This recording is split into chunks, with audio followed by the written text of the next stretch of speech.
Okay, hello, meditation time, day 84. I'm now at Surya KLCC. Going to meditate here. It's extremely nerve-cracking. I hope no one chases me out, but I believe it will.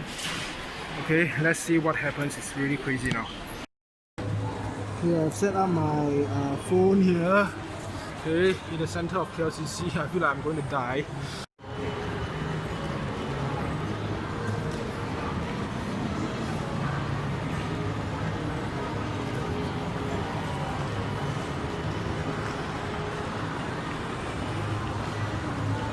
I've set up my phone here. Okay, in the center of KLCC. I feel like I'm going to die.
Yeah, cannot.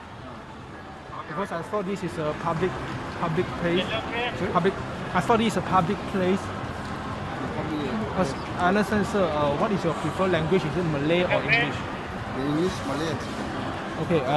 Because I thought this is a public place. People can take photo, take video. Video not allowed.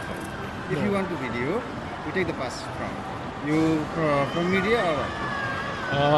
You can consider me a media or personal. I don't have a company yet, but I'm trying to record some video to do things. Okay. Just now you mean apply or pass, is it? Yes. From the management. Yes. Okay. From our security office. Where is it? Inside there. Inside. Okay. Thank you very much. Sorry for troubling.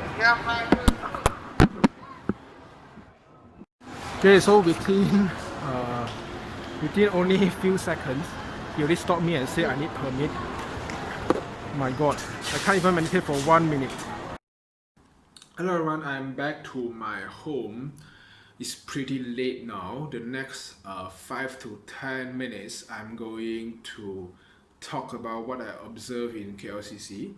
I'm going to lament about my thought and feeling of being frequently interrupted when I meditate in public.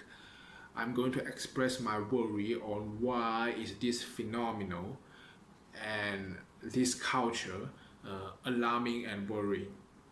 First of all, from the video, you saw that I did not confront the officer. I even apologize because I feel kind of pointless if I confront him. Even if I won, it would be a Pyrrhic victory. A better solution would be to build a society where there won't be anyone stopping you from doing strange things.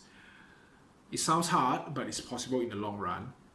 Next, I'm going to talk about something I observed in KLCC. There was intense surveillance throughout the entire KLCC. Security officers and police were everywhere. At the entrance, at the exits, those are fine, those are normal.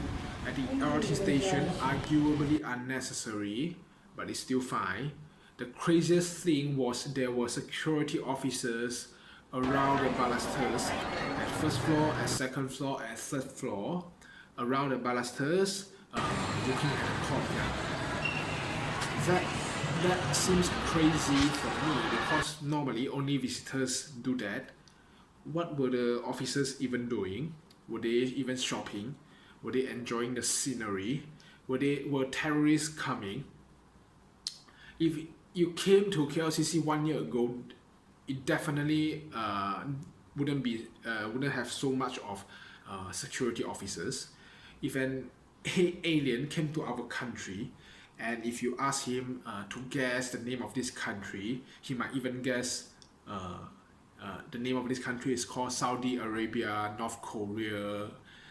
But if you told him that the name of this country is Malaysia, and we are a democracy, and we have a constitution, and we have our fundamental liberty enshrined in our constitution, he would think that you are bluffing him. There was intense surveillance, very, very intimidating. Next, I'm going to lament about my feeling and thought since I started meditating in public. In 2 of the LRT stations in Puchong, I was stopped by officers and police. And later in Mid Valley, the same thing happened. Police stopped me, interrogated me as if I was a criminal. They threw me 2 statements. First, ini bukan rumah. These 2 questions are really, really odd for me. First, the duty of police is to stop someone from doing unethical and criminal things to protect the public. I do not know why for this police officer, his duty has transformed into stopping someone doing things that he thinks is stupid. Doing stupid things, as long as you are harming no one, you carry no threat to anybody, that should be a fundamental liberty. You are a police. If you are here to stop people from doing things that are stupid, then you are not that much different from netizens. And second, he made a huge assumption that you can only do stupid things, you can only experiment, you can only trial and error di rumah, at your home. That is pretty ridiculous. So I'm kind of upset now, being frequently interrupted when I meditate in public, and the same message is keep repeating. You need to apply for permits, approvals. Next, I'm going to explain why this phenomena, this culture is so alarming, why it will harm us in long run economically. Before anything else, if anyone agrees with the philosophy of the police and the security officers, I have a suggestion for you. You might want to consider buying an air ticket to fly to China and North Korea. You might have a wonderful life there because those countries love people who will do A when they ask you to do A. They love people who will not do B when they ask you not to do B. Everything is about process, procedures, applications, and permits. You might want to consider to do that. Alright, so why is this culture so alarming? Okay, first of all, we must ask where does money come from? Typically, money comes from great inventions, doing new things, something that no people has ever done before. And if you want to ask why is it so important to introduce new things to make money, why can't you just copy and paste? I have no time to explain here. You might want to consider to go back and study Economics 101. Yeah, so you have to invent new things. The typical example will be finding a gold mine. Okay, you want to find a completely new gold mine, no one knows about it, only you yourself know about it. Then you dig all the gold slowly, you make money out of it. Likewise, for countries, societies that have become rich in the history, they found most of them, they found petroleum, they discovered petroleum, they discovered technology, computer, or some artists discover some new ways of writing, new genres of novels, music, drama, and so on. So money comes from doing something completely new. And doing something completely new by definition means doing something that no one has done before. You are the very first person doing that. And if you are the first person, it always seems odd in the first place. People will call you crazy, and because they have not seen it before. And to allow that to happen, to allow someone to make something new, you must first allow room to experiments. You must first tolerate oddness. You must first allow people to trial and error. A typical example will be our very famous Apple. Everyone knows how big Apple is today. Steve Jobs was a genius, but many people do not know that before Steve Jobs and another guy, Steve Wozniak, before they started Apple, they actually started an illegal business and failed. They assembled some blue boxes trying to hack into the telecommunication system, but they failed. Can you imagine a society where its laws are very strict, where it has a very low tolerance towards oddness?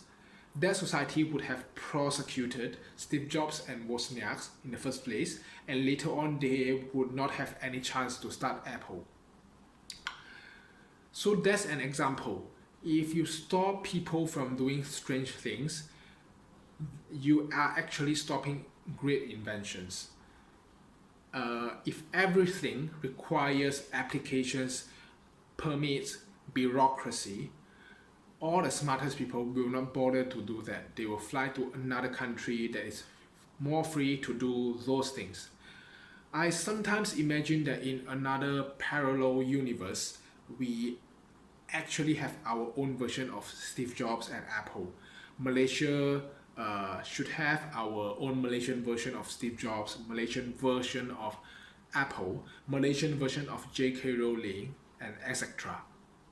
However, we have accidentally killed them in the name of safety, concern, security, conformity, and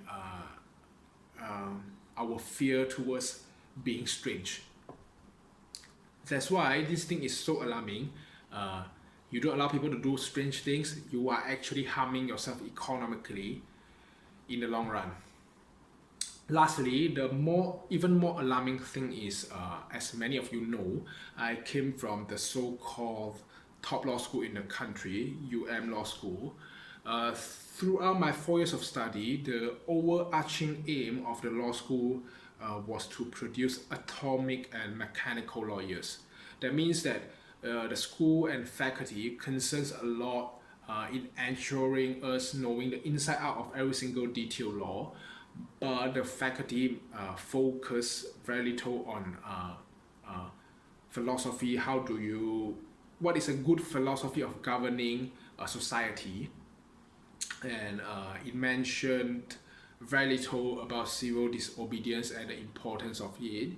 Even my lecturers and professors were kind of reserved whenever it comes to civil disobedience. So the people who know law, governance, and philosophy in the country are not people who concern the most about this. It's as if like the strikers in a football team do not really care about scoring. That's why it's alarming. If the lawyers from the top schools do not care much about this, then I don't know other citizens, they will not even do anything about it. Yeah, I'm pretty upset now. Frequently being stopped when I meditate in public, I have this huge concern. In the long run, this country is going to be doomed. We can't invent great technology. If any one of you shares the same concern with me, please tell me, we can have a conversation. And if anyone thinks that I'm exaggerating I am making lots of strawman arguments, you want to rebut my argument, please tell me so that I know what is wrong with me. Yeah. Okay, so pretty upset now. I don't know what to do. Okay, thank you for watching. Okay, see you. Bye.